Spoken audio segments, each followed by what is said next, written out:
And we are live. The SMT Podcast, April 16th, 2020, 8:18 p.m. in the CLE Eastern Standard Time. It is good to have you all if you are watching this in the live. It is good to have you if you're watching this on replay. Thank you for being here to watch, however you are doing so. Whether you're watching this mobile or watching desktop, PC, laptop, whatever, iPad, strange, random Samsung tablet, whatever it is. Thank you for tuning in, and we're very happy to have you. And huge merger news today. Just, I guess we'll call it a technicality. It just kind of had to happen. There was no doubt that it was going to happen, but it was one of those things that was scheduled. Just, one of those, systematic things that has to take place in the legal side. Every public state utility commission has to agree. So California was the last one. They kind of held out, and they ended up getting the sweetest deal of all the states. Mississippi got flipped. Texas got flipped. They had some pretty good deals. I thought Nevada did really good, but California definitely takes the cake. And playing hardball, can have its rewards. And I think the citizens of California are probably going to have probably the best network access because of the way that it's structured with the agreement. So I'll be quick. I'll run through everybody that's here. Lucky B, if you're still here, the homie Lawrence, Cash Games, Jim, it's good to have you guys. Cesar is in the house. Gene's in the house. I think we also have Tom. He's holding it down. We also have Rafi. He's got moderating duties tonight. The wrench, watch yourselves out there. He does bang the hammer, as they say. Sam, it's good to have you. Yep. Yeah, Sam, it's the situation with Boost, man. I kind of reported on it earlier this week.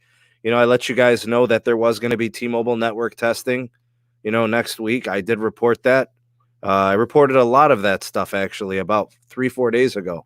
So hopefully you guys are keeping up with all the videos. I know sometimes not everybody sees all videos, but I thought that was a big one. I'm surprised more people didn't watch that video because I've been getting a lot of Boost questions. So all I could say is make sure that you guys, subscribed.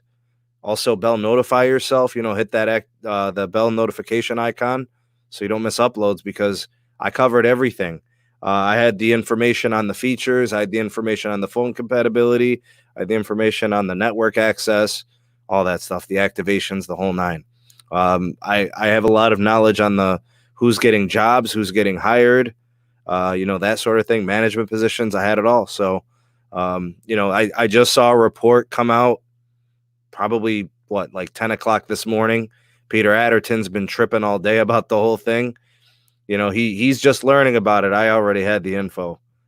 So I share with you guys as soon as I can. So make sure that you do watch all the videos, check out, everything that I present to you guys because, that's what's going on, especially if you are a Boost employee or a Boost customer. That's information you probably really wanted. Let's see who else is here. Ram is here. Good to have you on. Just got an email from corporate. Yeah, there you go. Daniel is here. Good to have you as well. Glad you could stop by tonight. Rich is in the house. Good to have you, sir. Which Apple devices are compatible? If you purchased your device from Boost and it's an older device, you have problems. If you purchased your device from, either unlocked or from a different provider, you're probably okay, especially if it's a newer iPhone. When it comes to iPhones, if you've got like an iPhone 6, an iPhone 6S that you purchased from Boost, or even a 7 from Boost, you're not going to have Band 71 support. You're probably looking at an iPhone 8 or newer if you're going to want to get Band 71 access. You're missing some of that stuff. And do keep in mind, if you want to get access to some of the more exclusive bands as they come out, like the CBRS spectrum, like band 48 and 46, you're not going to have any of that access either with those older phones. Look, the customers that are on Boost obviously are a much more price sensitive segment of the market. And a lot of them, if they are using older devices, they're in trouble. And especially those that rely heavily upon CDMA. All that stuff is getting shut down. I've been saying it for months. I mean, this dates back at least to last summer. I've been telling people for a long time. If you, and Jared, it is good to have you, Puggy. If you are a Boost customer with old legacy tech, you're in trouble once this merger wraps up, because everything is going to be on an MVNO agreement with T-Mobile. That's not new information.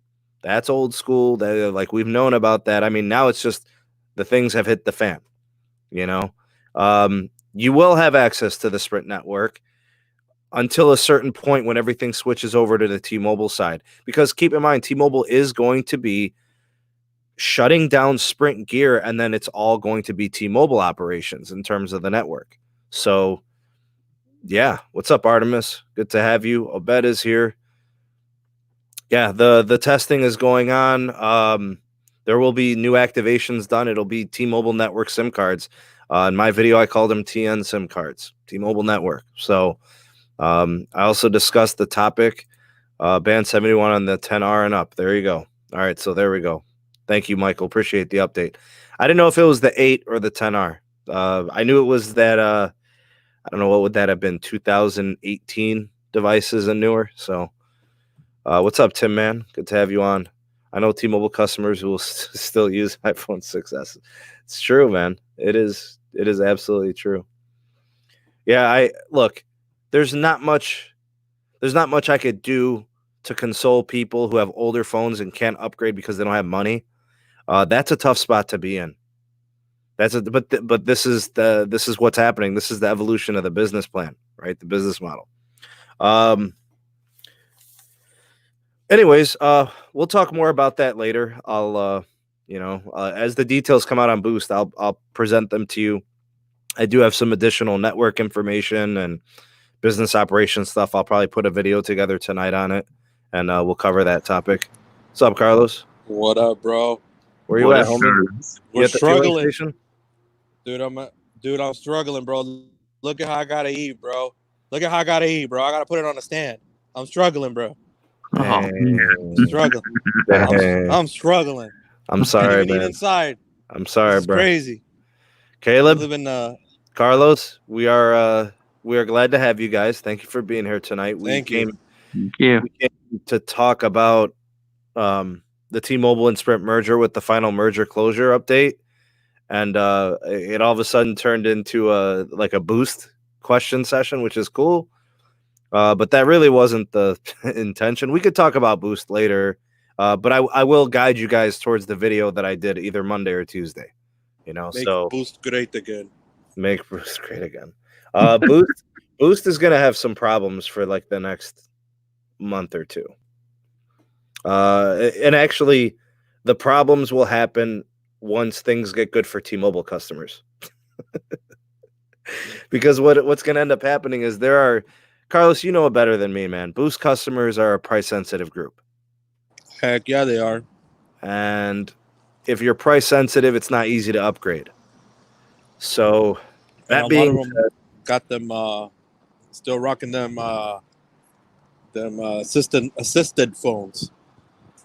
That's how we'll put it that way. Yeah. What's up, Adam? Good to have you on. Caleb's in the middle. Sorry about that, Ron. All right. So yeah, there's the X's for the Stylo 4. What I would say, big shout out to Ron. Thanks for the super chat, man. Midband goat fire. Absolutely. Thank you for that. When it comes to devices, if you're going to have to go in there and look to see if they can cut you a deal. Hey, I'm a Boost customer. I've been a Boost customer. I don't have money to be upgrading. What can you guys give me on the cheap, or what can you throw in on, because I'm stuck, might be one of those cases.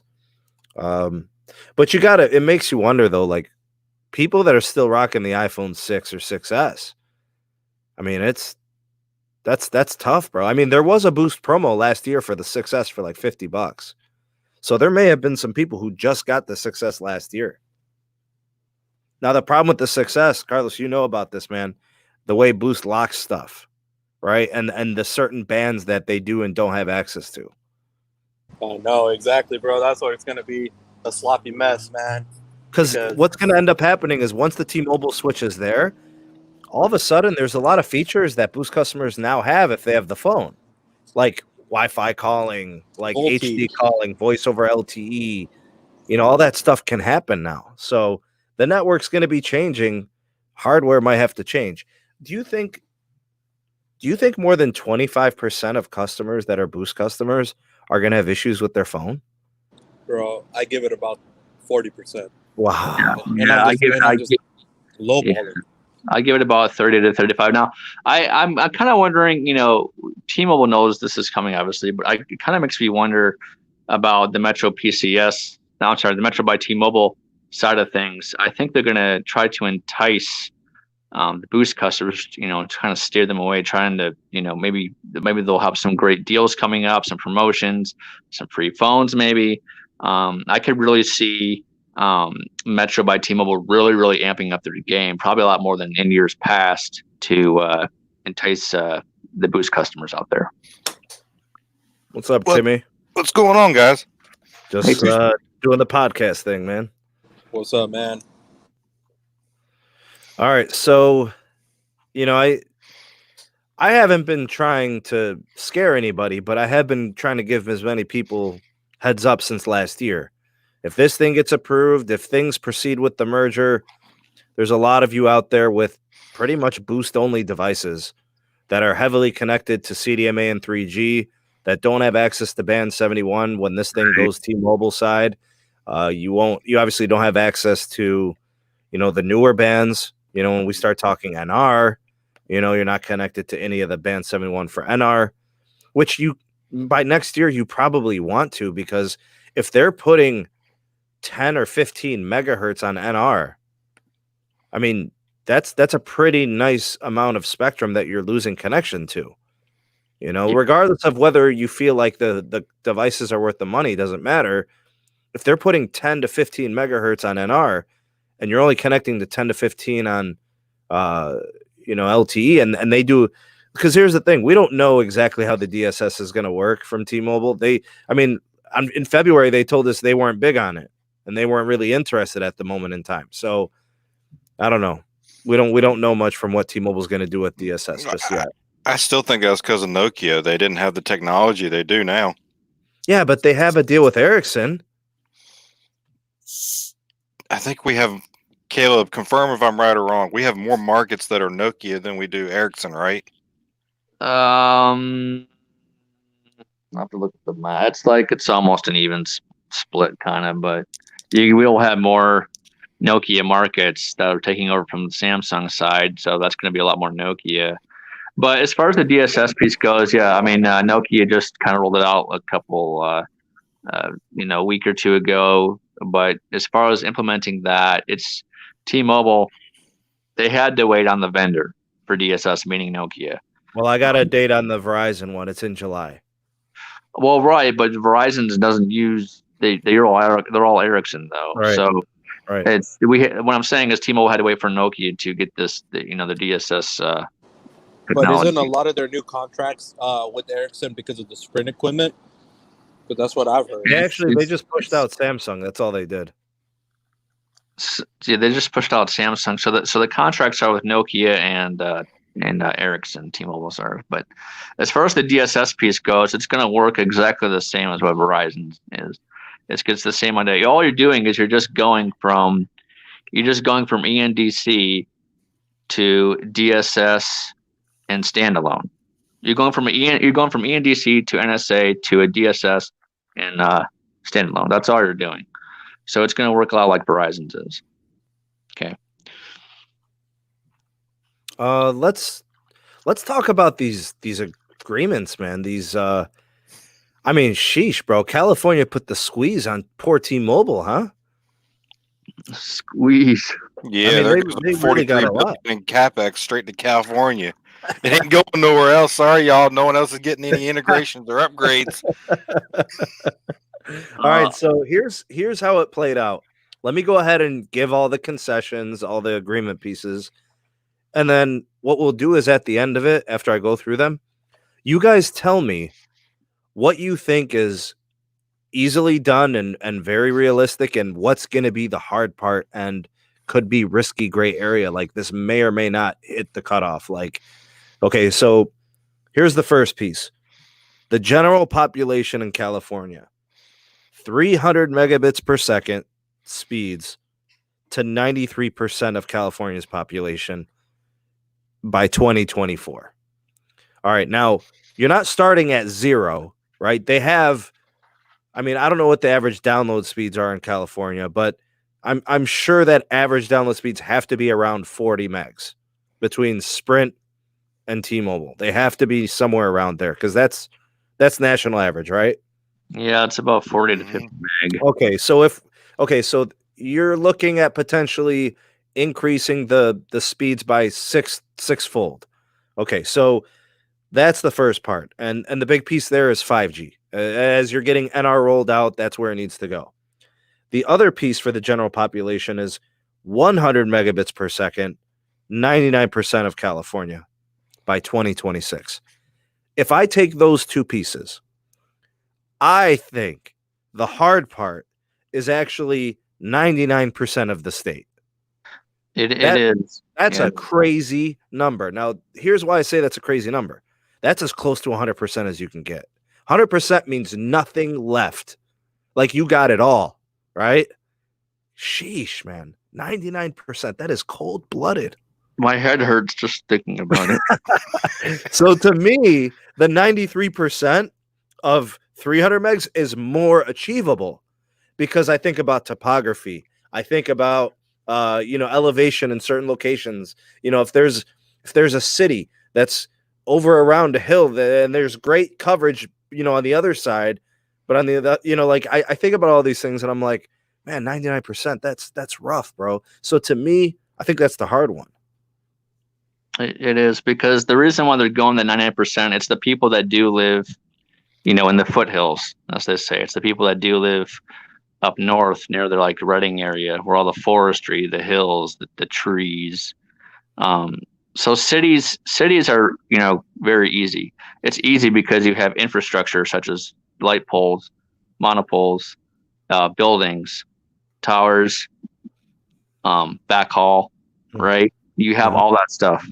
So that's a huge advantage. Now, when you're trying to plan RF for mountains, canyons, Death Valley, try the Emerald Triangle, bro. You already know about that. But let's remind everybody that this is not geography based. This is population based. It is population based. Yeah, correct. So there may be a town of a very small population in an isolated region of California that has a population of 1,500 people, and they may only require a couple of towers.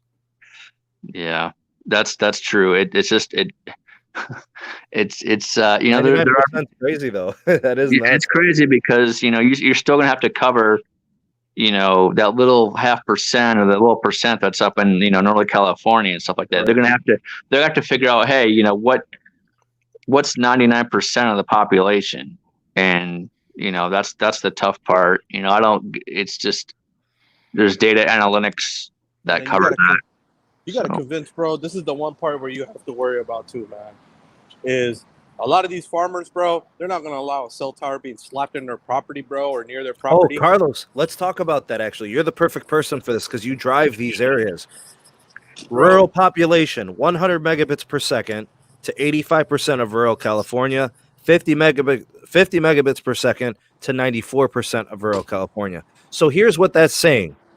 You can use macro sites to deploy low band because 50 megs can be done with band 71, no problems.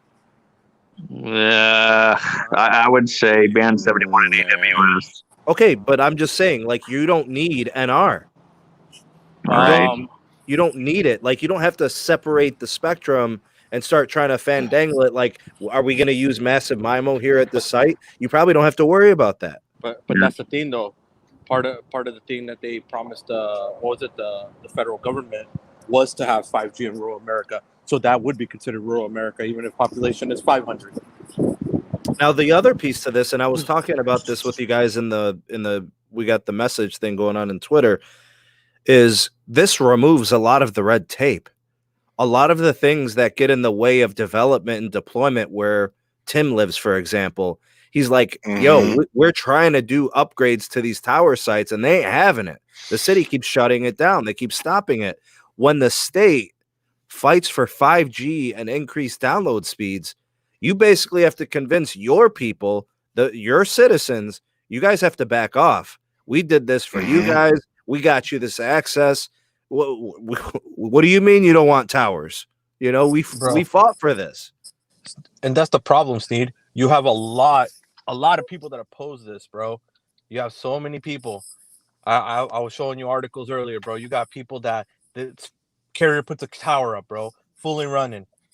Then they go to the city council, bro. They trip out. They try to get it shut down. Yeah, and they get shut down in a month. It's being decommissioned. So believe it or not, like when the city council does deny a cell phone permit, the carrier does have the right to sue them, and 99% of the time we do, and 99% of the time we do win, right, to construct that tower. So it's a trade-off, bro. Everywhere in California that has been taken down, carriers have sued. They have lost, bro. Do you know what they said? They can put it in federal land. Yeah, it depends. It's like a 50. It's like a 75-25 battle, pretty much. But usually Verizon will usually win the lawsuits. T-Mobile, sometimes they lose. You know, they can lose a little bit, but T-Mobile's usually. Verizon's been losing them, bro. It's not Verizon. But Verizon's been more successful at actually winning at this stuff than what T-Mobile has. Last little piece here: 123,000 rural households will be provided with fixed home internet within 6 years. They will offer Lifeline support. 300,000 new Lifeline customers must be added. Increase California jobs by 1,000 over what is currently in place with Sprint and T-Mobile as separate companies. And diversity reporting and a rural infrastructure deployment report. So basically, they have to be like transparent, explain everything they're doing all the time. All that's doable. I want to say this, bro. This has to be said. They're freaking hard on T-Mobile. They didn't do this with AT&T or Verizon at any time in any of this type of nonsense. Because I watched literally Verizon buy every regional carrier across the nation, bro, and nobody said anything to them about jobs, about service, about deployment, about speeds. Nobody said anything about, bro, they are being really freaking hard on T-Mobile. What did T-Mobile do, bro? I mean, look, I don't protect carriers. I'm trying to figure out why T-Mobile's held to some crazy standard that no other carrier has before. Sneed. It comes down to Sneed. Even though Sprint, we all consider it as a regional carrier, they were still in the eyes of the FCC and everybody. It was still considered a fourth competitor, and that's you're cutting 4-3. Yeah, while you got Dish figuring it out, which we already know. It's not looking that good. You know, we don't have a single thing. It's tough, bro. I think the hardest part. I think the 123,000 rural households with fixed home internet, that's cake. I think, and you got 6 years to do it, so the time is easy. The rural population part, I think that's doable. 100 megabits per second to 85%, that's cake. 50 megabits to 94%, that's cake. You could do that over LTE, right? 50 megabits per second. I don't know, man. I think the hard part is the 100 megabits per second to 99% of the state. Yeah, that's going to be really and tough. That's 6 years from now. So, right. I mean, even though it's 6 years, God, bro. Look, I'm a man of scientific, like formal education. I know what 99% means. That's crazy. 99% of anything is absurd. Like when it comes to yield, when it comes to performance, bro, if somebody performs 99% on their job, that person will be president within 5 years. You get what I'm saying? Like that's how good 99% is, how thorough that is, you know? Mm-hmm. I don't know how they're going to do it in the Eureka Mountains, so that's what I'm saying, bro. Like that's Triangle. That's so hard to do. Bro, Verizon will never sniff 99% of California. Ever. I think the reason Bro. why they were so hard on T-Mobile is because they know that they're going to be a strong number 3, and they wanted job protections, and they wanted, Californians to have great options for internet and great coverage, and that's why they were so hard on them. So going back to my neck of the woods, I got Cell Mapper pulled up on my computer just looking. So physical downtown Raleigh, AT&T. There's only one tower in all of downtown Raleigh that has band 30. All the rest are band 2 and band 12. That is it for AT&T. But that depending on the carrier aggregation, that could be fine. I was speed testing 2 and 12 all day today, and I was getting over 100 megs in Cleveland. So that's not really the problem. I think the problem is, but I get what you're bringing up. You're basically saying they're not upgrading everything as crazy. Compared to what Carlos gets out and where he is, where he's getting everything under the sun as far as spectrum availability, it's not here. So I know during the trials in court between the state AGs and the Democratic court process that we went through, a lot of state AGs were complaining, Sprint, T-Mobile, they don't offer service in my state.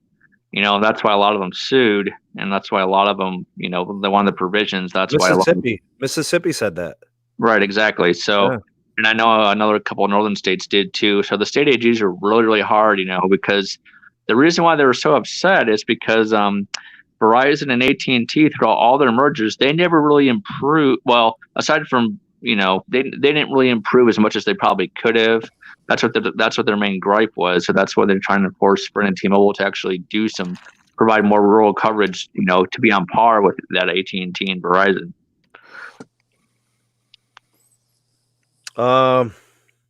California did really well in terms of getting stuff for their people. You could tell the commission is strong. You could tell by what they got. I think about the way that PCS, AWS, and then like the FDD side with 2.5. I feel like the spectrum assets are there. We're talking.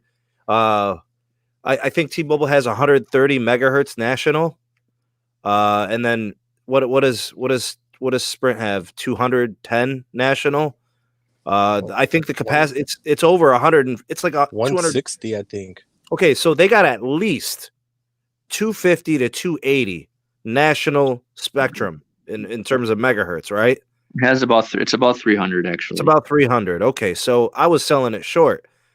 Verizon serves the nation well with 150 national megahertz of spectrum, and they've done it with density. I think T-Mobile has to understand. They just have to come to the realization they're going to be building a bunch of tower sites. There's just no way. I don't care how much it costs. That's irrelevant. You're trying to do operations and meet these types of like 99%, 93%. To me, Caleb, it's screaming tower sites, bro. There's going to be tons of them. Oh yeah, we have to densify the living crap out of California. My blood pressure is already boiling. but this is the thing though. You only have so much spectrum per state. So what happens to be able to cover, especially with some of those speeds, bro? You're talking about San Francisco, San Jose, Long Beach, LA. Carlos, I'm glad you brought that up. Populations are over 5 million, bro. I'm glad you brought it up. Guess what T-Mobile's going to have to deploy, whether they like it or not, in the next 3 years? Millimeter wave. I don't care what Neville says. Yeah. He can talk about all the cake he wants, bro. Birthday cake, zebra cake. I don't care what he talks about, bro. He's going to have to deploy his millimeter wave, and he's behind in that. So what he's going to have to do is he's going to be doing what Verizon's done for the last 2 years, which is R&D, trial and error. They have to deploy millimeter wave. They have to. So LA is going to get a bunch of millimeter wave. San Francisco is going to get it too. San Diego is going to get it. There's no way you can get a 300 megabit per second average. Yeah, but what about millimeter wave in these places? And home too. And home too. They're going to have to do fixed wireless. That's where the massive MIMO comes in with the beamforming, right? That's where we're actually going to get it to the households. Now I will say that there's going to be a lot of spectrum swaps going on with the PCS and AWS to get more spectrum for that. So especially, I could also see some more spectrum swaps in maybe about 6 years' time. Well, probably with Dish for their 600 megahertz maybe. So we're going to see a lot of RF moving parts in California. That is for sure. I can kind of predict a millimeter wave swap with Verizon, so they can get the get all their millimeter wave within kind of like one frequency range. That would be probably on the 24 and 28 gigahertz side of things. But yeah. So there's a couple things that are going to be happening with the spectrum holdings. Most of this is doable, but I don't think Mike Seaver agrees to this unless he feels he could do it. There must be something that he feels confident in terms of their plan and how they're going to be, rolling out the network and using mid-band for 5G and all of that.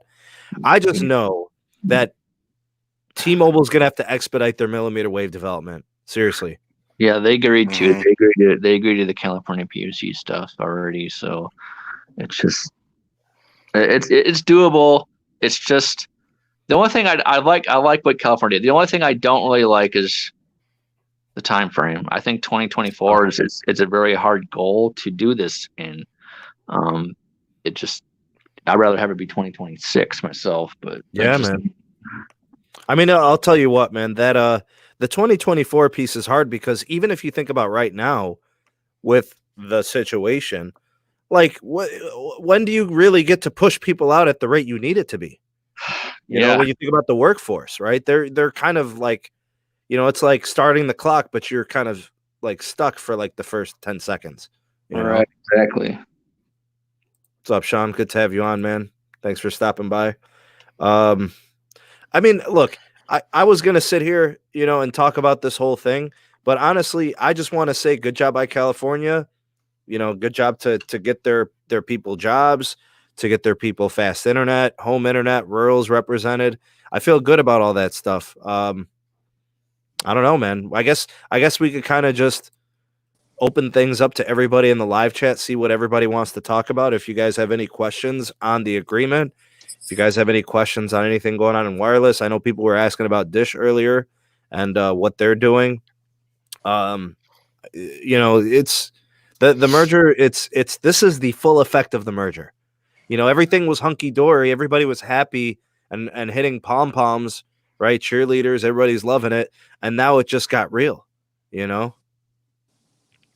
pretty much. Now the real work really begins. Day zero is going to happen for retail side. Caleb's already had day zero. I want to give a big shout out to Kimon.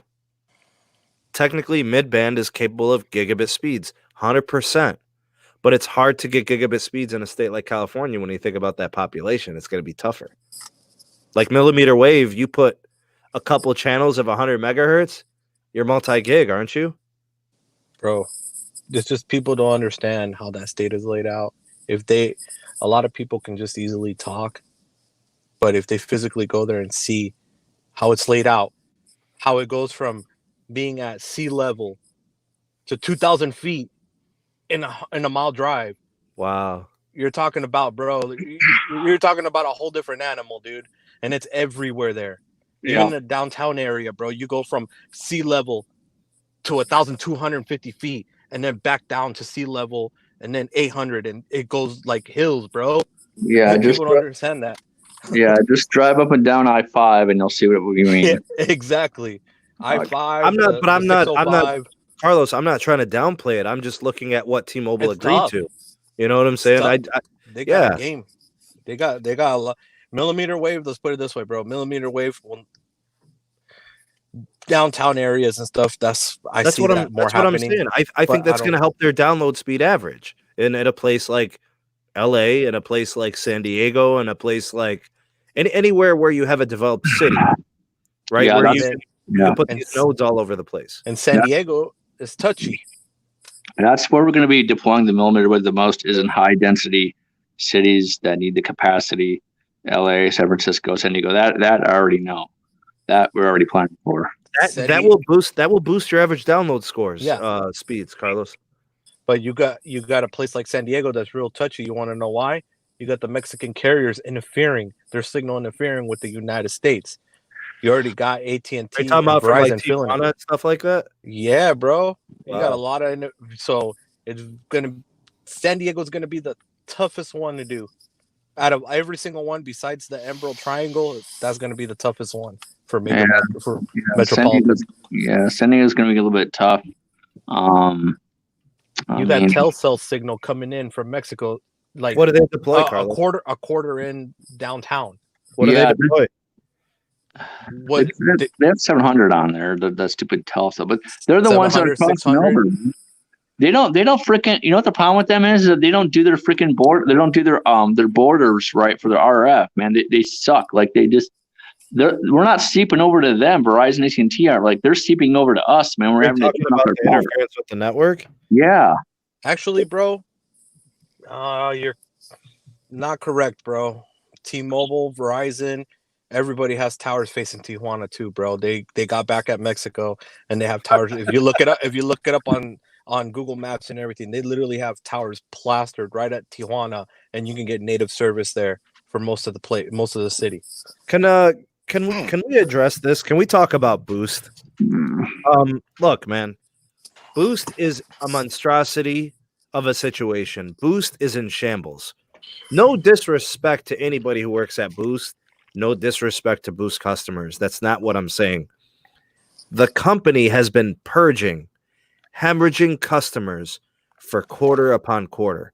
Sprint's prepaid churn rate was 4.97 2 quarters ago. It was 3.95 last quarter.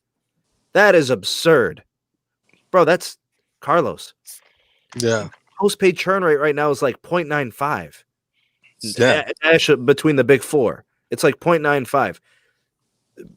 Boost and prepaid from Sprint was at 4.97 and 3.95 the last 2 quarters.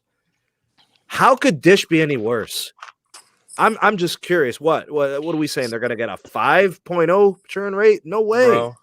It's like basically, bro, you're better off going to your nearest gas station, go to the dumpster, pour a gallon of gasoline, and just light the match and let the dumpster fire roll. Yes. You had to take it there. You had to take it there because he's been burning that T-Mobile gear, so he remembers all that stuff. Bro, just let it burn, bro. Hey, big shout out to Travis Clark. Thanks for the super chat, man.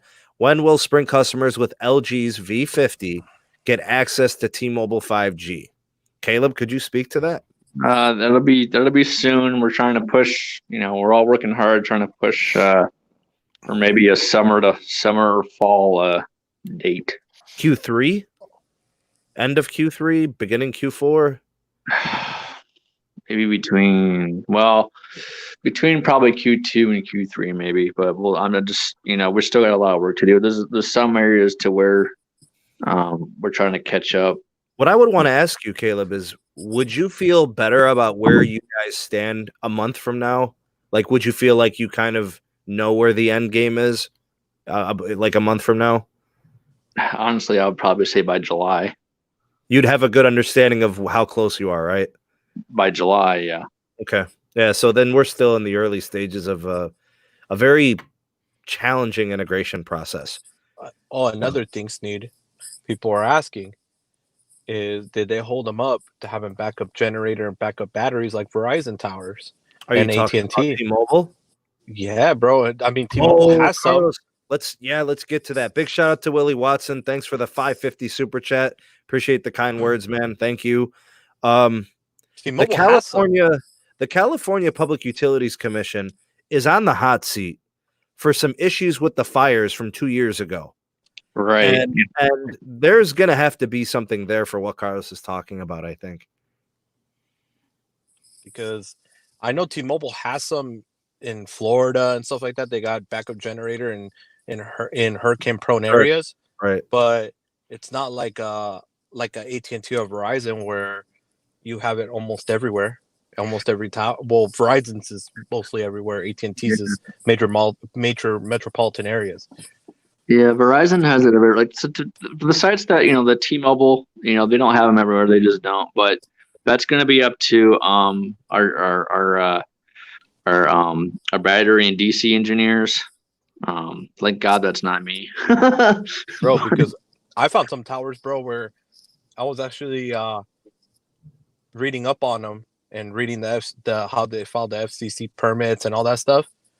Some of them, bro, it's diesel powered generator. Right. Once it runs out, you got batteries, bro, backing it up Mhm. still, so it's still gonna stay on. Versus the generator, once that baby runs out, Yeah. you got batteries still. Um, That's Verizon standard. It's generator first and then batteries. So Yeah, and they're all diesel generators. What I was gonna say for Hovey or Hove, no, I don't think Boost is dead. No prepaid carrier is ever dead, and I'll explain why. If a prepaid carrier runs a good promo, it could change the entire quarter. They could sell phones, they could port over customers. You know, it has like a huge effect when you run promos. So, do I think they're dead? No. Do I think they're ready for a renaissance? Yes. And there's two reasons why Boost can renaissance. Number one, they got a new brand coming with Dish. They're going to be more competitive. They got a guy who wants to make money. Number two, the prepaid side is about to get a lot of new customers because there are going to be a lot of people defaulting from postpaid and leaving postpaid because of their employment problems with the current situation. Dish/Boost is going to be a beneficiary of that. As is Metro, as is Cricket, a lot of customers from postpaid will soon become prepaid customers. I don't have a number for you. I'm just saying I kind of see the market shifting. So actually, I think the getting is good right now for Dish. People know that you're a new company. I say you blow the doors off with promos. Offer additional hotspot, give new access to a new network, maybe run some kind of pricing promo. I actually think Dish can kill it. I think they can take a lot of customers from other prepaid carriers if they don't match what they do. Bro, you know what would sweeten the pot right here? And I know, Tim, you can agree with this one from the sales side. Honestly, if they came with the promo saying we'll give everybody if you switch to us, you bring your number over, we'll give you an iPhone 8 Plus or an 8 on us. At least so they have band 71 and everything. iPhone 8 doesn't have band 71. they need iPhone 10, 10 You have XR. to have an shit. XR or newer. Yeah. So let's say if they did throw a promo like that, a crazy promo XR, iPhone or SE, the new SE, because it's only $399.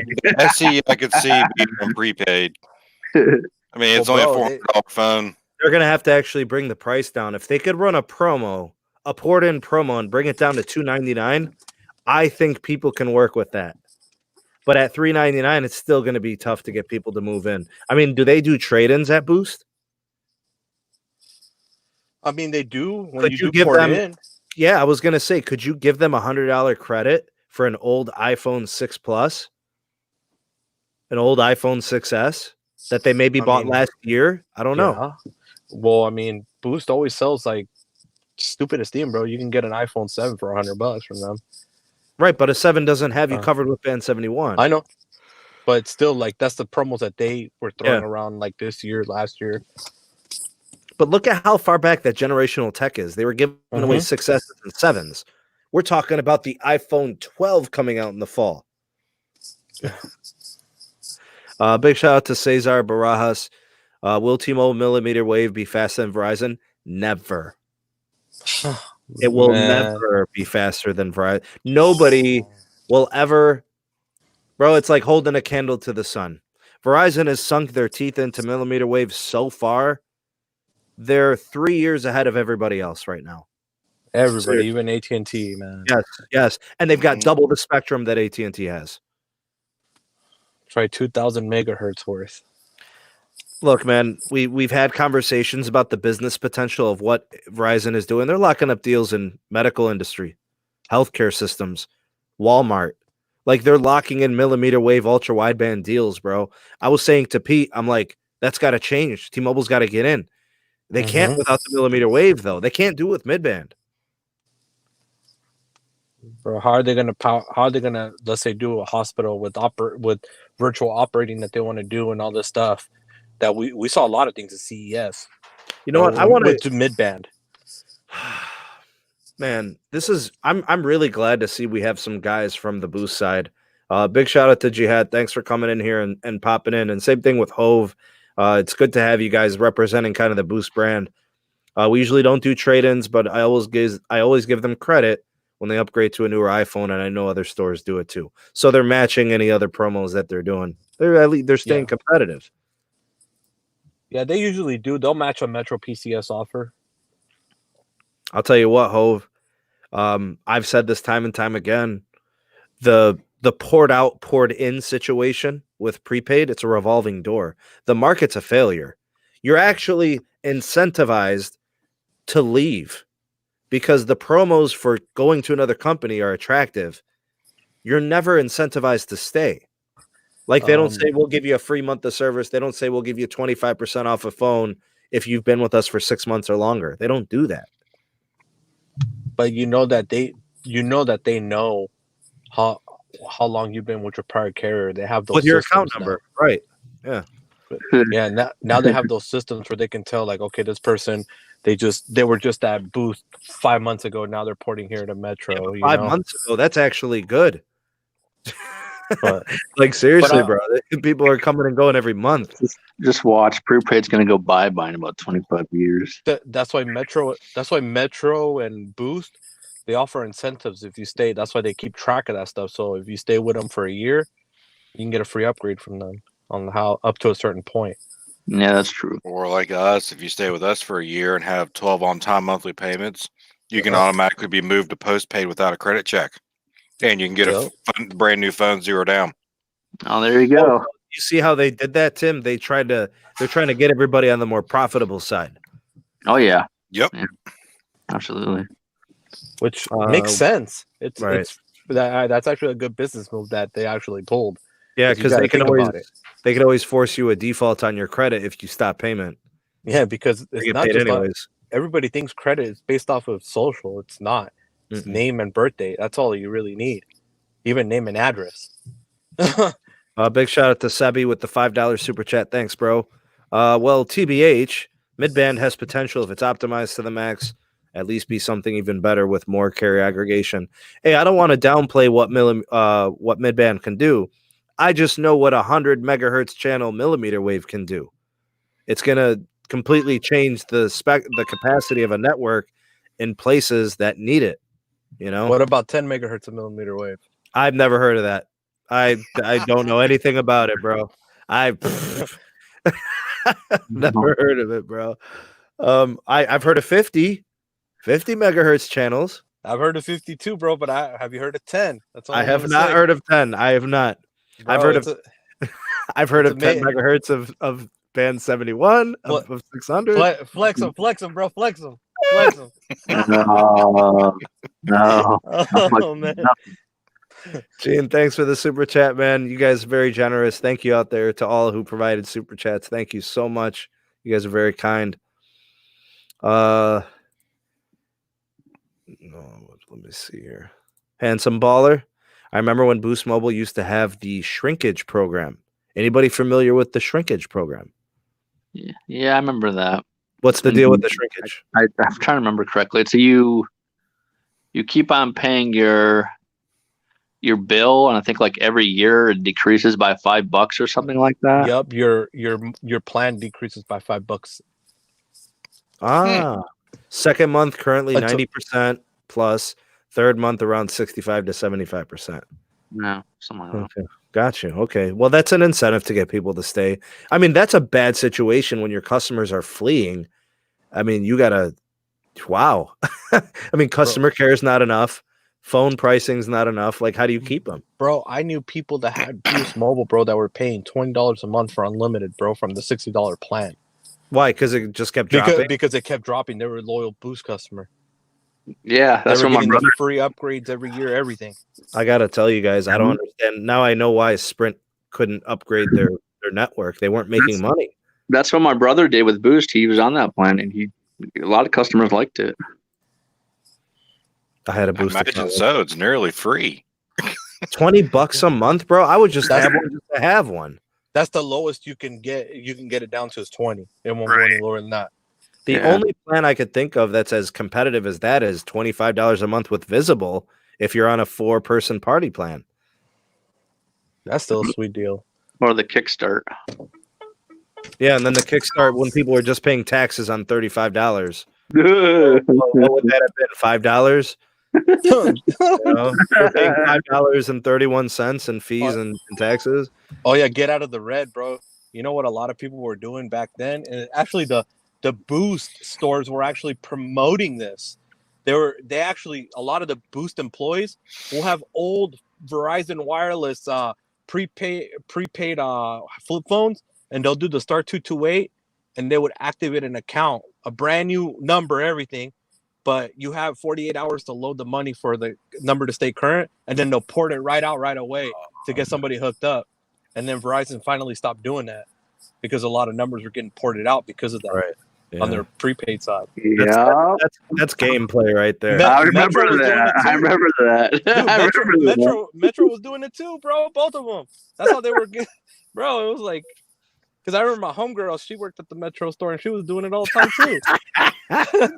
Carlos, what's up, Mr. X, man? Big shout out to Mr. X, the homie. He says you'd start at 60 and decrease to 35. Those are good. That's good pricing. That's customer friendly pricing for sure. Every 6 months, you would get a $5 discount. Ironically, customers still want the shrinkage. Well, that's why their network never got better. All it was doing was showing good prepaid market share for Boost. Lowest shrinkage plan would drop to us was $40. Price goes down in a year. Wow, bro. So literally, you just hung around and your monthly bill just got cheaper and cheaper. Man. Yeah, bro. It was a sweet deal plan, bro. Straight up. Thanks, Robert. Appreciate you. He says you guys are awesome. You guys are the best. Carlos, Caleb, Tim, you guys are awesome. Nah, it's because of them, bro. Paul Boyd, good evening to you, sir. Page Plus is what he's referring to. Okay, so that would be what the MVNO of Verizon, I think. Page Plus. Gaming at its finest. Totally agree, Hove. All right, good. Mike, the scene where AT&T Prepaid is doing a 15-month plan for limited time. What's the cost on that, Mike? Because I'm guessing you probably have to pay it up front. I wonder if Cricket's doing anything good these days. You know what, Hove? I really don't want to know about the fraud, bro. It makes me depressed. Like the lengths that people will go to game systems and try to play people for money. And then they say things like, oh, well, they're playing us and ripping us off. We might as well do it to them. I hate that, bro. It hurts me because, like, if everybody doesn't, like, if you don't run honest business, then it's rotten all the way around. You know? It'll never change. There was a point it went to $30. Oh, my God. What's up, Scoop Man? What's happening, bro? Yeah, fraudulent activity. Wow, man. Let's see here. What else is going on? In talking about the devices and the network, if they can get an iPhone deal on the what would be the one that supports Band 71, the first gen, that 10R? Yeah, it'd be the XR. But it'll be cheaper to do an SC, the new SC, bro. You gotta think about it. Look at the price. Listen. Can you work something out to get refurbs? Oh, like a 349 refurb, 10R, 64 gig storage, refurbished devices, 349. That would be nice. And then if they got a trade in, if they got good credit with the company, you get what I'm saying, Tim? That's kind of what I'm thinking. I mean, between the SC and the XR, 10R isn't the 10R 449 right now? No, it is still $599. Oh wow. Apple only dropped it $100 when the 11 came out. Dang.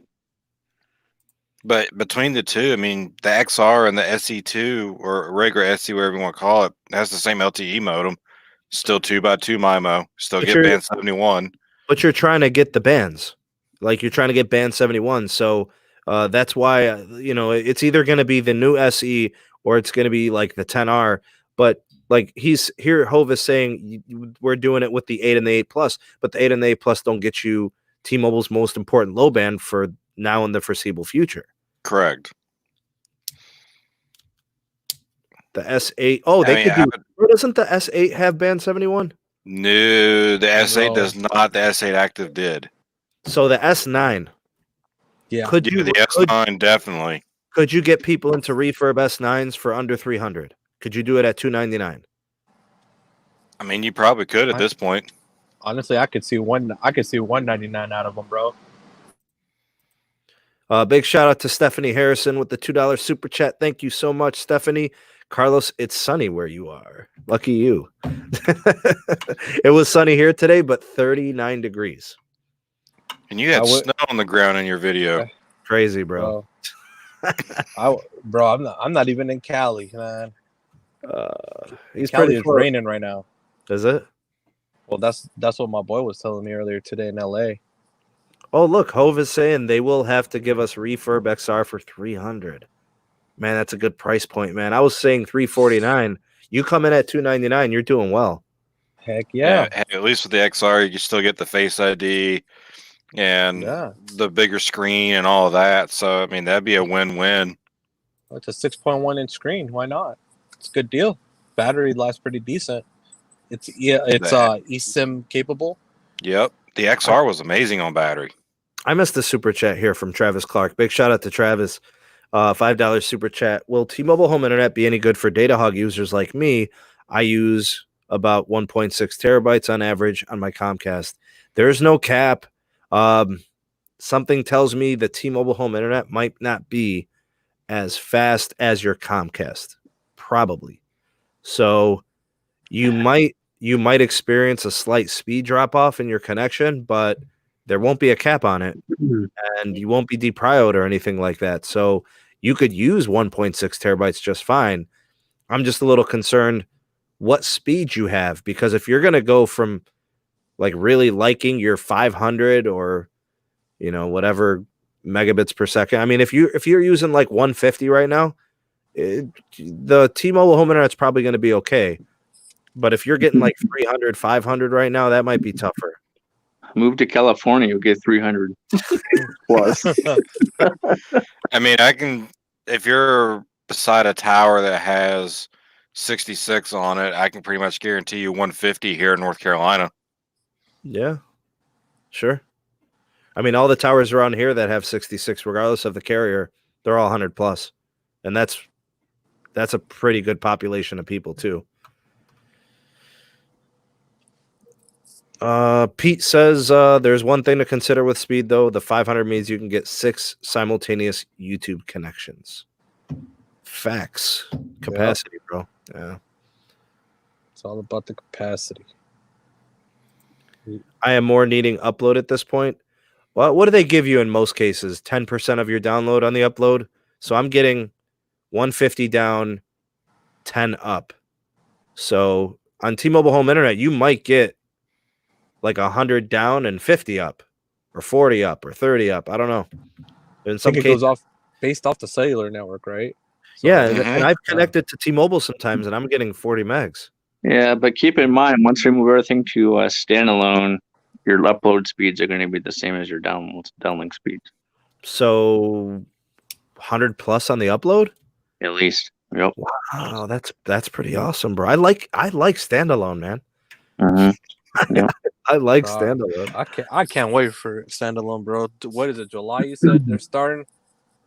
I don't think I said that. I think the last I checked, standalone was supposed to be deployed in June. Does that mean it's Zini or AT&T? No, that's like a nationwide standard. So when do we start seeing this stuff get turned on? Well, no, the standard probably, but it's not going. It's not. It's sure as hell. It's not going to be in June by the end of the year, right? Like accessing it. Well, I honestly don't have a time frame for that right now. To be honest with you, we were always assuming it at the end of the year. Natively on band 14. With which carrier? AT&T.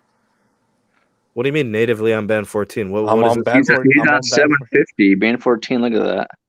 Yeah, bro. It's main connection. Hey, is that consumer or personal? This is consumer on the business too, bro. What bandwidth? 10 probably. What is it? It's 10. Bet you it's gotta be 10. Everything's 10 right now. They might have more. I just Joeseph, trust me, I know. I live in North Carolina. Raleigh is my market. As I've been saying, all 4 carriers suck here. God. They all need major improvement. Dude, that's awesome. But, great speed, Carlos. Big shout out to Carlos for showing this. But let me tell you, 10 megahertz is not doing the lifting on that connection. Bro, what's doing the lifting is this. Show him the band 2. Show him the band 66. Oh crap! Carrier ag. No wonder. This is band 30. Like I told you guys, everywhere where your band 14 is deployed, they're going to deploy the band 30. Like I was saying, so he's good to go. That's the outcome. Yep. Big shout out to my daily side, man. FedEx lost your shipment, man. I'm sorry, bro. That sucks, man. That's terrible, man. Dude, Josh wants me to test T-Mobile, man. Here, I got you. Hopefully, it wasn't a phone.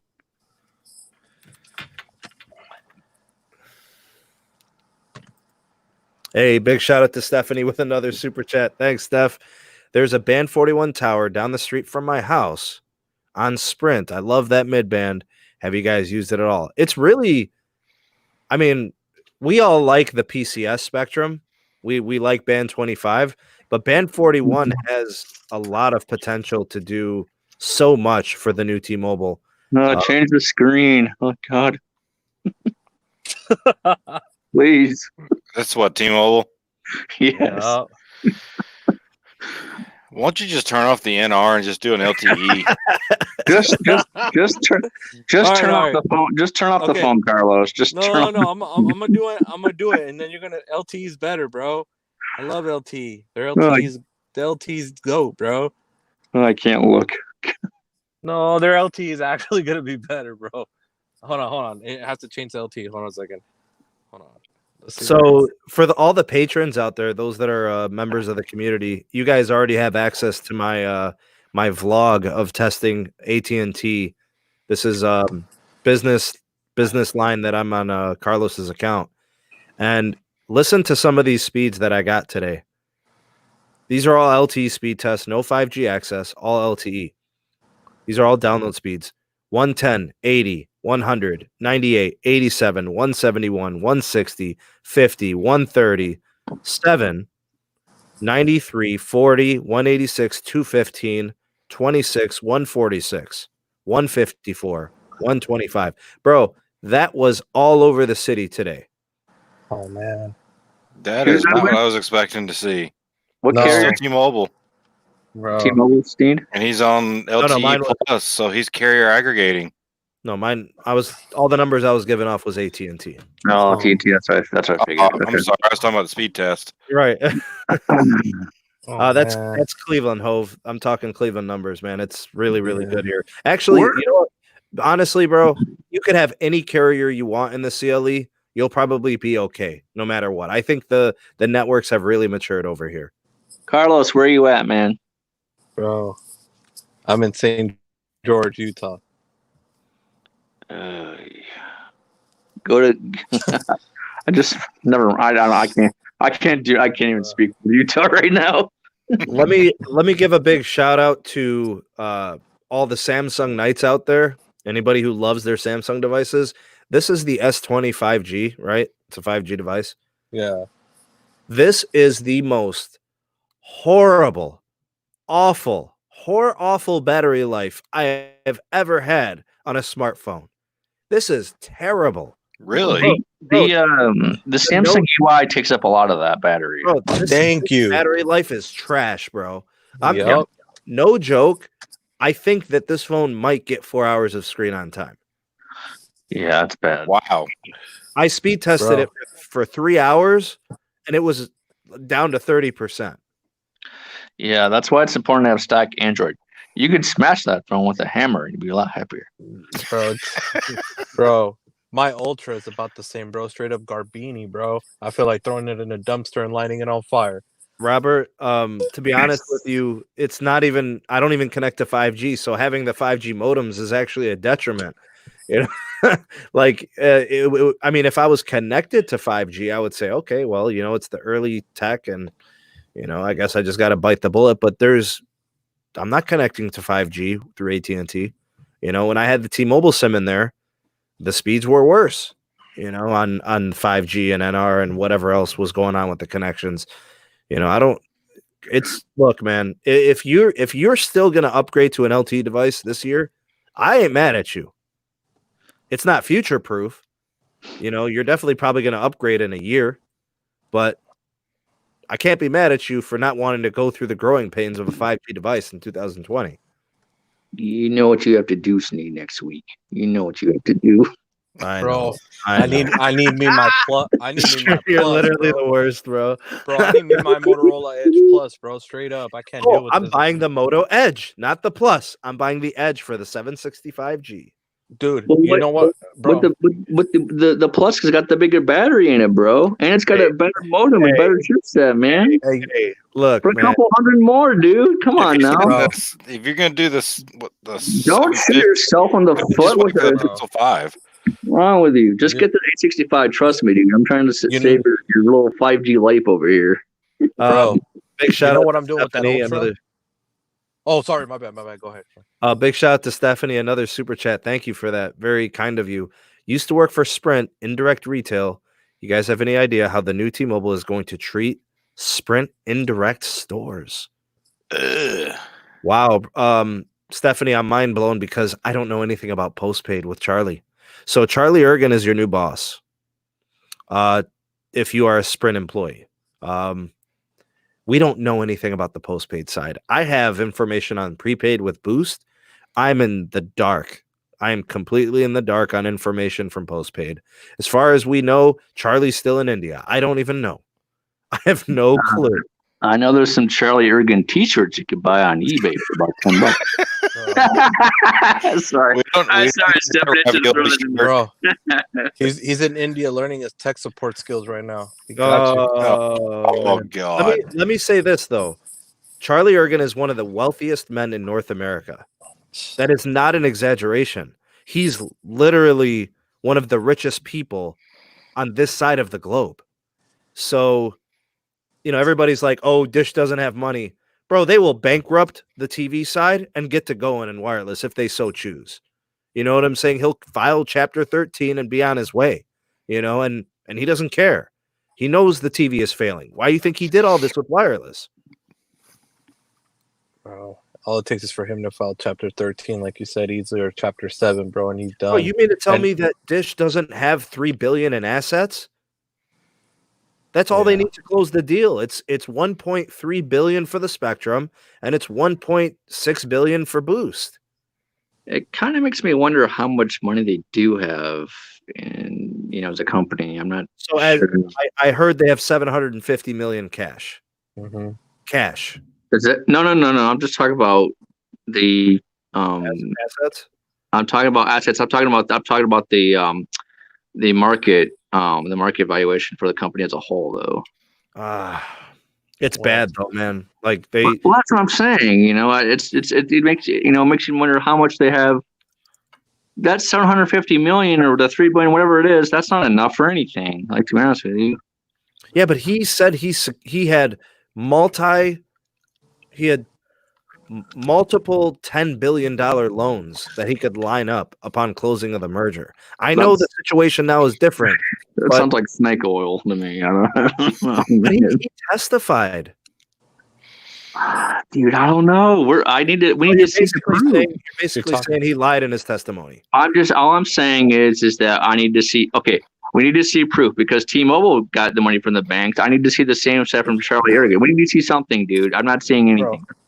Bro, the only thing we know for sure. Need a $10 billion loan to buy the Spectrum and the business, though. Go ahead, Carlos. Bro, all we know about him for sure is that he's secured with J.P. Morgan Chase. That's it. That's all we know. Okay, so that was before the merger was completed. So there's his $3 billion. That's two banks, $3 billion. I think that was what, $20 billion or $30 billion. No, you can't get $30 billion from two banks. Oh no, it was 10. I think 10 and 10, 20. So 20. It was 20. No, that was the T-Mobile deal. Oh, that was T-Mobile. Oh, dang, the T-Mobile deal had 12 banks to make the $26 billion. Right. Oh, then they're screwed, bro. That's what I'm saying. Like I don't. They're screwed. Where are they getting all this? Hey, The influx, the capex. Okay, Mr. X has some money talk here. He says Dish's market value is over 11 billion. dang. I Okay. guess they do. I mean, look, Mr. X is a credible source. Or the junk bonds. No, they didn't junk, but bro, come on, Bro. man. That You know was what they got? was definitely Sprint like 2 months ago. Come on, man. Just grab. Everybody just needs to grab their Dish Network dishes and just throw them in a dumpster and light them on fire, dude. That's it. They're done. Oh, geez. I've met Charlie during the C-band satellite EcoStar days. One word, crook. Oh man. Oh, dude. Man, I don't. Oh. Something. I would believe him more. I believe the company more. But just show me the proof. Show me the pudding. Show me something. It's just frustrating. But here's the thing: if he shows you something in Boost and prepaid, that doesn't tell you anything about postpaid. Who knows if he's even going to do postpaid? Oh, He has to. That's the merger was all about postpaid. He could Fourth just national carrier. You can't be a fourth national carrier in prepaid. With TracFone is a bigger was a bigger carrier than anything that was going on that wasn't T-Mobile, Verizon, or AT&T. TracFone's like 25 million customers. He probably just forgot about his postpaid. He's probably like, Okay. All right. what is this That's like over here? bro, that's like saying I forgot about my wedding. Sorry guys, I'm late. Exactly. I forgot this was today. My bad. Regardless, we're forgetting though, they are leasing Spectrum. They're gonna lease it, so they are gonna be making money off that. Can we not time out Tom? What is going on here? Go ahead, Carlos. No, but what I'm saying is there's Spectrum that is being leased and that is gonna continue being leased. They can make bread and butter from that. But they still have to offer a postpaid option. And Charlie testified that he had the loans, he could get the loans, and he also said within 30 days of merger close, he was ready to operate postpaid. That means, okay, so what is official? That for a minute. My name is Charlie Ergen, and I am coming back to you, sir, because He did So say that means they have to show something postpaid on May 1st because that'd That's be what I'm 30 saying. days. That's what I'm saying, bro. Sneed, like, there's no freaking way, man. no way. The guy's talking out his behind, bro. Like, there's no way. No way. The only thing that he could possibly have going on right now is basically falling back on the situation and say, well, things haven't developed. The merger got pushed back. He might have a list of excuses, but we're going to at some point have to know something about postpaid. Ergen Mobile, May 1st. I hope so. Yeah, that wouldn't surprise me. Right? Example, though. What if they lock down with somebody, though? What if he locks down with let's say He Amazon has to remain or Google or something. He has to remain majority owner. That's 51% or higher. That's all that he's required to do. Okay, so what if he lock in another player? He could definitely lock in another player. I don't think he has the money for that. I think he's just screwed either way. Well, if that's the case, then everybody rip your Dish Network dishes out and just throw them in a dumpster already. That's what I'm saying. He doesn't have the money. How do you have the money for a partnership and they build out a 5G network at the same time? That's so hard to do. At 51% ownership, there's no way, dude. Like, that's what I'm saying. Like, there's nothing that says, no press releases, no news statements, no news conferences that says, hey, this is what we're doing for postpaid. We haven't heard nothing from him, and that's why it's so concerning and so frustrating, because he's just we don't know what he's doing, and it's horrible. Hey, but let's talk a little bit about Dish and the TV. Dish TV didn't fail because of Charlie Ergen. Dish TV did not fail because of anything Dish did. The market changed from under their feet. So it's not that they don't know how to run a business. We just don't know what's going on with them behind closed doors or whatever's happening, right? So we're in the dark. But I'm telling you guys, don't think that Dish is a failed company. The market failed on pay TV. The market changed, right? Do you guys watch the NBA? Yeah. Like you guys know Yeah. you know the positions. There's point guards, shooting guards, small forwards, centers, power forwards, right? Okay. Yeah. Okay. The center is a big man position. It's a guy who's supposed to fill up the paint, take up space, rebound, block shots, do all the hard stuff, and they get no glory, right? They're like the grunt. That position doesn't exist anymore in the NBA. The game is now full of really fast, athletic players who can shoot. And they Man. where's the center in this? Nothing. The center has been completely eliminated from the current modern game. I think Dish failed because TV modernized. It became over IP. It became apps. It became streaming. It became Netflix, which, Dish, there was only so much they could do. The paid TV situation changed. So I'm not going to say that they can't succeed. I'm just saying for now, we know nothing.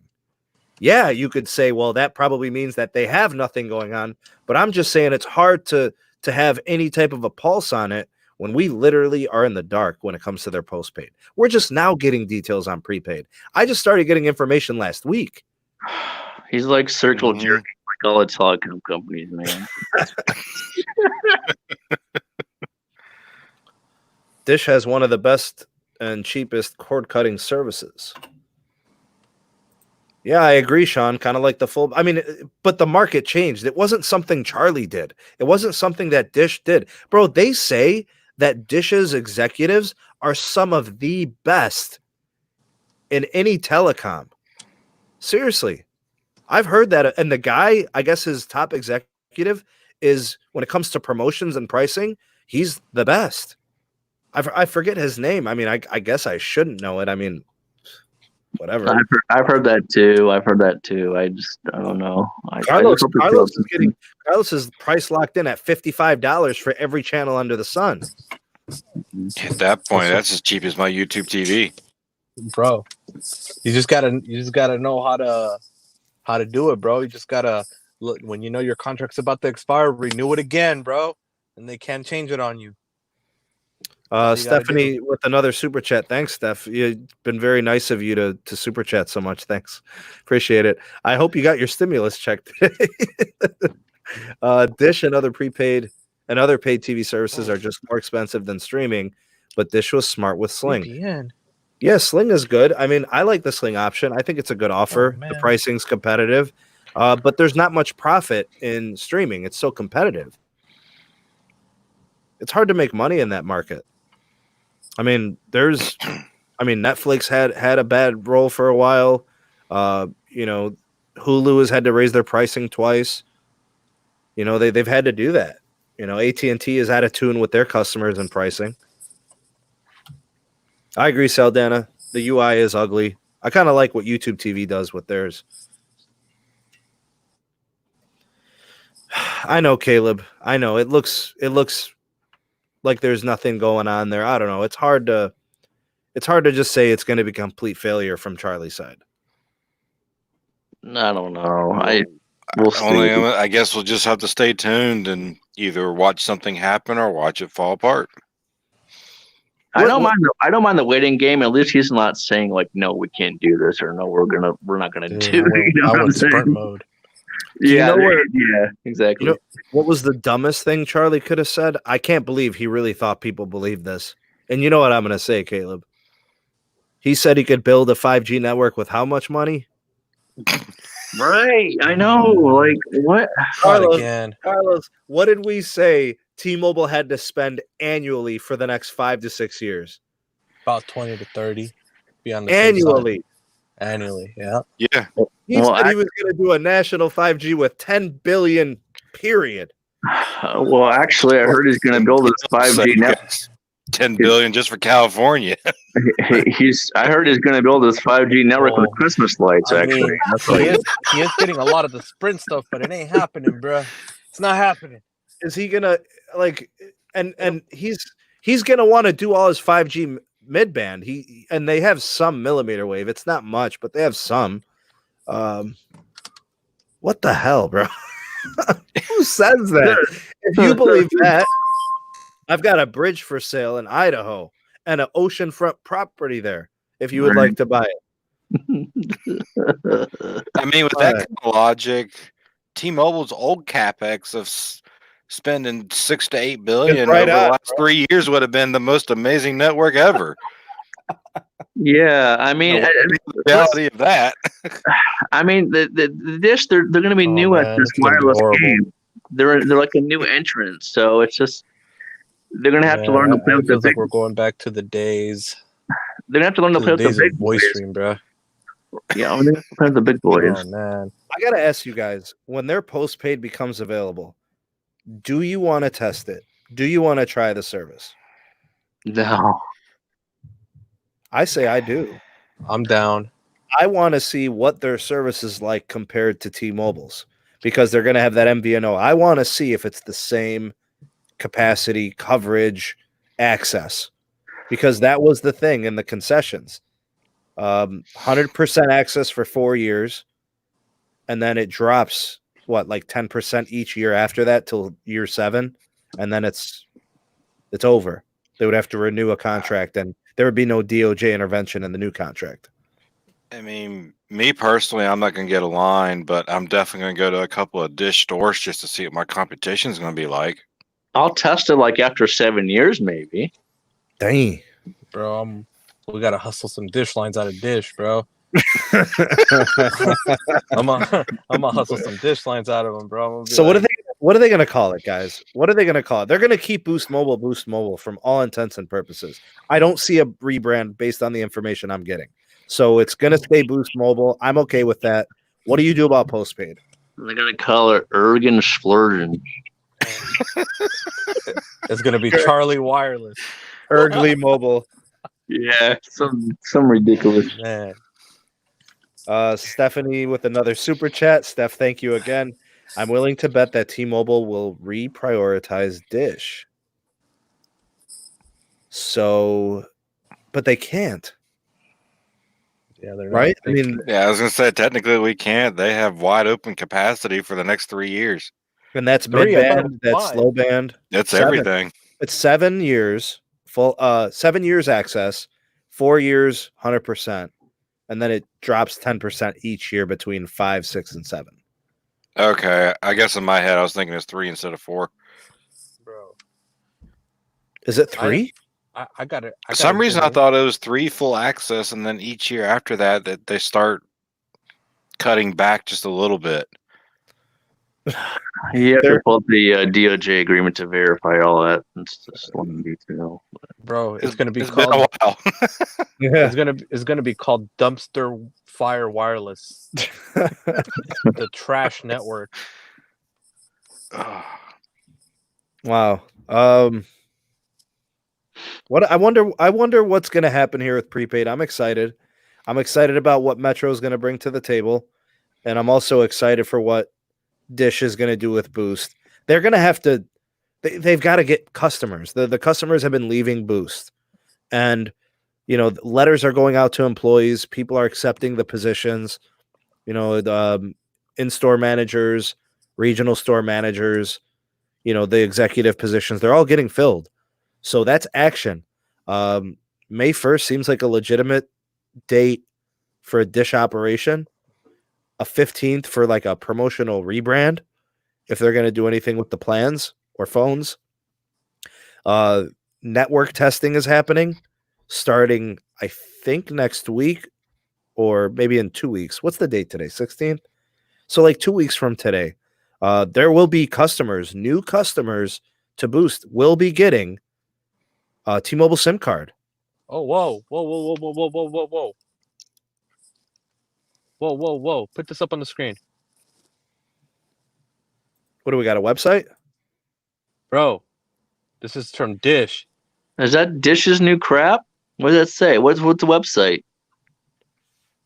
Whoa. Let's build a better tomorrow. So I guess it's going to be called Dish Wireless, bro. Oh, jeez. Good thing I was about to say I was going to look up some stuff, but good thing you looked it up. I've been calling it Dish Wireless because you might, like, if you're Dish, you want to start with some name notoriety. There you go. Well, now we know. Yeah. bro. Stephanie, thanks for the super chat. She says Death Star Wireless. I think that's already taken. Isn't that AT&T? Yeah. Yeah, Sneed, you can do Let me see if I can find like a sales position or something. Yeah, we could do a separate video on this Dish Wireless now that we know what the naming is. I gotta say, this is the first day on a live stream where we have a lot of Dish and Boost action. I'm really happy to see it, actually. Here's the only drawback that I see about the Dish Wireless. Let's see California. Let's see. Here's jobs for California. No, there you go. I mean, do you really think? I just want to get everyone's opinion. You really think people are going to go into Colorado. this Dish Wireless store, the Dish Wireless store, and say, "Hey, give me a wireless line"? But when they think, when I hear Dish Wireless, I think satellite and not phone. You know. You think of what? I think of satellite, not phone. You think satellite TV? Yeah, no, this is all wireless, bro. No, I know that. 5G. Right. Yeah, but he's giving you market perception. He's giving you consumer perception. Yeah. So if you go drive by jobs a coming, wireless bro. store, So you're gonna say think, they are. They're just being very silent, bro. He's being sneaky again. Damn it, man. Dish used to be a satellite. No one's gonna say, "Oh, I want to buy a phone." Yeah. He's being sneaky. I personally don't like the Dish Wireless name. I don't think it's going to attract any customers or attention. Charlie's being sneaky once again, bro. I mean, if you think about it, if unless they do like massive advertising on TV, what's up? You pass by a Dish Wireless store, the first thing is going to like Dish. The first thought that's going to pop in your head is a freaking satellite and not a wireless phone. I mean, that part is true. I'm just looking like here. Spectrum is actually creating some traction here in North Carolina. They operate here as a Verizon MVNO. They're doing it everywhere, bro. They added the most. No, they added the third most customers last quarter. It was T-Mobile, Verizon, and then it was Spectrum. Like, what is it called? Xfinity? Yeah, I think so. But I mean, here. It's a good deal. It's good pricing. It comes in cheaper than T-Mobile postpaid does and Verizon postpaid. But it's still technically prepaid, or are they selling it postpaid style? They're selling it postpaid. Just MVNO. Postpaid MVNO. Yeah. You found pricing? He's talking about Spectrum Mobile or whatever, Xfinity Mobile. The ones that are reselling Verizon. Verizon, yeah. And then they also connect you to hotspots wherever they have access points. Right. Yep. Yeah. Spectrum Charter, and yeah. But at least we don't see. Damn. I mean, a real good friend of mine has it. He's got Google Pixels. Mm-hmm. He loves it. Yeah, sure. Verizon. Yeah, it is good. I mean, imagine having Verizon's coverage. You're not getting the capacity, right? You're still going to be running MVNO. But the hotspot access, I understand, is pretty extensive. Yeah, I mean, his speed tests are never over maybe 15 megabits per second. But if you don't speed test your devices and the top end doesn't matter. For what he uses it for, texting, phone calls, browsing the web occasionally, he would never know the difference. Look, I'll be honest with you guys. I'm getting really frustrated with Verizon in only one way. The video throttle. I tweeted it earlier today. Do you guys follow me on Twitter? Does everybody here follow me on Twitter? Yeah. Okay, so, I started my day 9 a.m. pissed at the world because my Verizon SIM card was capping me at 2.5 megabits per second for video, which keeps me at like 720p. You know what I'm saying? And then T-Mobile is doing it to me too. It was pissing me off. It was awesome, bro. I locked my phone to band 71 and I was getting like 15, 20 megs per second. But the video was stuck at 480p and it started buffering. So they did it to me too. So I was pissed this morning. And then you're on the Magenta Plus plan. It shouldn't be doing that. Okay, I understand, bro. But what was I supposed to do? Was I going to do a Carlos and start slamming it against the ground? Hulk smash my phone? Yeah. So what I did was I grabbed my phone that has Carlos's business line, and I'm getting 200 megs per second on my video on fast.com. Yeah. 190, 180. I'm like, holy crap, bro. GoatNet. I love the business. GoatNet. Straight Give up, him man. the business. Go. You could try out Dish Wireless and see what they give you. Oh, Caleb. Sorry. Hey, you know something? We're at least we know something now. You can VPN it, bro. Like that's what I've been doing Like- to stream. But Hang on, let me pop up fast.net. Let me see what my video is. People showed me screenshots on Twitter. Sneed, I have the magenta plan. Here's my speed test. They were getting 50. They were getting 80 on fast.com. Stephanie, nice. Hulk smash, puny phone. There you go, Sneed. That's what I'm saying is why was it happening to me? Why me, bro? What is bro? I is hate T-Mobile to say messing it. with It's bro? all about that rate plan. What are you it's- talking about? Pete's got me on a business line, bro. He told me, he just posted in the chat, you're not on Magenta Plus yet. Oh, I thought I was. So I'm averaging 47 with 11 meg uploads. That's probably what you're getting on a regular speed test, right? Let's check. I bet you it is. You're probably getting the same. See, that's the thing. I think T-Mobile wants to give you all they can. They're not going to keep you from it if they don't have to. Like if they're not managing your network. That's true. They want to give you as much as they can if they can. Yep. Verizon's like, hell no, man. You're getting 2 megs. That's it. Get out of here. You're bothering me. Actually, that's the slowest I think I've ever been in my house. bro, Yeah. bro, that's why I love coming the up, old bro. plan. Is that the Verizon? That's the Verizon on my old plan. I have the new Verizon Unlimited plan from 17. I got nationwide 1400, bro. It's not even unlimited minutes, bro. I remember, I had that plan with Altel. bro. I had that plan with Altel. Yeah, Yeah. same here. Yeah. Yeah, nights and weekends at 7, and That's how they got 10 me out friends of and it. Family Guess how they got me out of that plan? upgrading because you weren't able to finance. I know. That's why I was buying full price for everything. I was sucking it up, bro. What's up, Gene? Go ahead, man. Got a question? Got something you want to say? Does anyone here know how the existing Boost customers will be getting the new T-Mobile SIM cards? The existing Boost customers, that's probably a bridge that'll be crossed later. I don't know. Would they send them or would they tell you to come and get one if they're going to pull you out of an old SIM card? What's the best way to doing that, Tim? Going to a retail store Yeah. usually. Yeah, go to retail store. That's the best way to do it because they have But a it is- stock in there. But it is going to be a situation where customers will have to take action. It's not just going to passively happen for you. There we go. That's better. Okay. So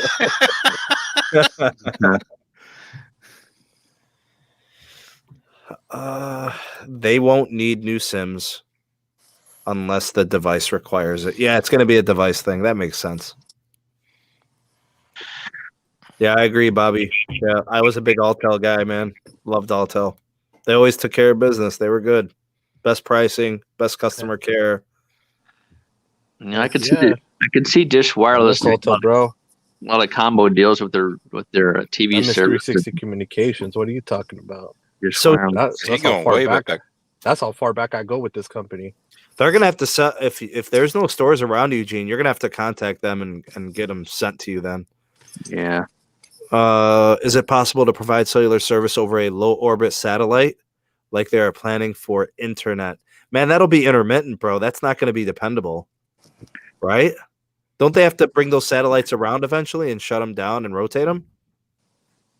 If you're in a low Earth orbit, and basically you have a bunch of satellites that are providing internet versus a geostationary orbit, which is thousands of miles away. That's only 3. But the LEO satellites, you have a lot of them providing your service. So you just need your satellite backhaul crap like that.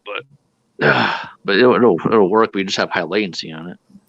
Anything and everything. Will Sprint customers need new SIM cards? Do you guys predict any of that? Needing new SIM cards? Shouldn't.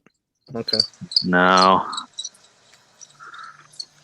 See, those are good questions to ask because, I mean, you just want to know if you need to do anything by a certain date. What was that, dude? Am I It says hearing, someone's like- got a cricket. I'm hearing like raccoons or like Carlos. Bro, earlier it was so quiet, bro. You can hear the crickets, bro.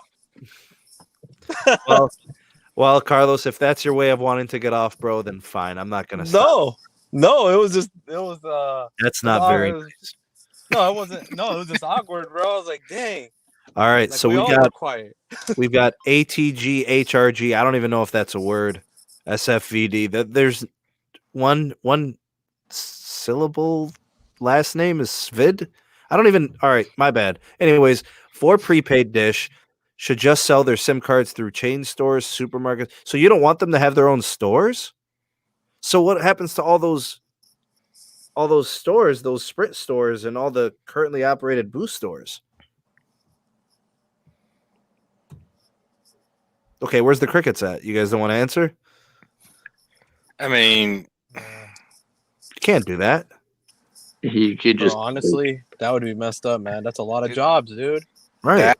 that's a lot of good real estate because, I mean, 9 chances out of 10, whatever Sprint stores don't reopen or stay as T-Mobile, I mean, there you go. You got everything you need. You already got your tills, your computers, your safes. Everything's already there for you.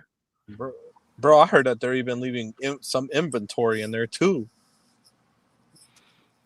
I don't know. I should be getting some more information on Dish. Hopefully some postpaid stuff real soon. I'll keep you guys in the loop. Make sure that you are subscribed and you have your bell notification icon activated so you don't miss uploads and you get notified. Also, in the description box of this video and all my videos, there's links for the Patreon page, the second channel, SMT Mobile Tech live streams. We've got the Twitter handle, so you guys can follow me there, and I link all my videos and stuff if the notifications on YouTube aren't really working well. So you could check into that. And also the Megadon.net invite code is there. The social media platform of the future. Never need another social media platform ever again. Megadon.net. No algorithms, no ads, no tracking. Okay, so that's today's news, the merger situation. Dish is an ongoing development. Prepaid, the wheels are turning. Postpaid, hopefully we get some information really soon. That's pretty much it. There was one more thing I wanted to say, but it Wait, whoa. You heard that Dish was teaming up with Radio Shack? I didn't think Radio Shack even existed anymore. I heard there's one left somewhere. Is that true? I didn't even know that there was one left, dude. I think there's one left. There's one Blockbuster and there's one Radio Shack. They just left them just to keep the name, I guess. I don't know. yeah, they're over there. Blockbuster too. There's one. They're over there by the dumpster fire. What do they got? VHSs in there too? They got it all, bro. They got it all. Damn. They got a red box in there actually, in case you didn't know. Holy moly! So it's a rebranding for Redbox. No Tom way. just said there's a Radio Shack in his mall. What? Where? Bro, I ain't seen a Radio Shack in like 2 years. Where? Whoa.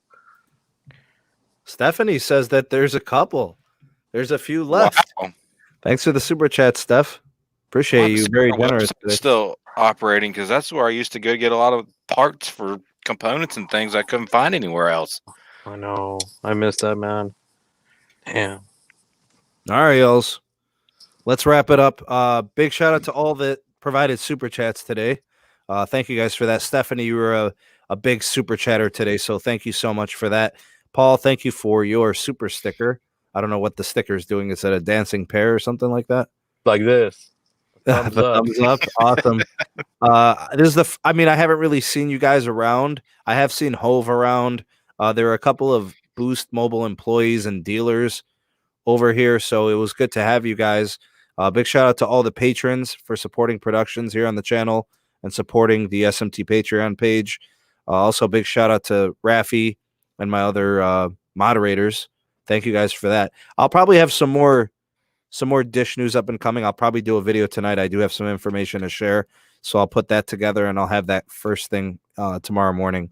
And as T-Mobile network integration is ongoing, I'll bring to the table as much as I can to keep you guys in the know of when things will continue to improve and get better and capacity and coverage starts to kind of really manifests itself. I know everybody's wants to see the potential of all that spectrum, and we're all trying to get access to that network, but things just they're happening. It's just you got to be patient sometimes. Yeah, and, it won't be too much longer. Yeah, so hopefully we have something in the course of the next couple of weeks that we'll know, and we can get you guys updated, and it'll be good, and everybody will scream, yay. Thanks, Gene, for the super chat. Thank you. Big shout out to Sam Vehicles. Good to see you, man. Thanks for stopping by. Big shout out to Chanel. I don't know, man. I didn't watch the video, so I don't know what he said, but I don't know. I did a dish video earlier this week, and pretty much everything that I had in my video was in the article from Peter Adderton this morning. So, whoever my source is, he's been 100% accurate, and he's ahead by about a week. So I'm gonna stick with my source, and I'm gonna roll with what I got, no matter what. I like to believe in my sources, and I trust them. Not gonna mislead me or anything like that. So that's this podcast. Thank you guys for watching. It's 9:58. We've been on for almost 2 hours. We're done. Hasta luego, guys. Say adios, everybody. Peace. Peace. Good night, guys. We'll see you on the next one.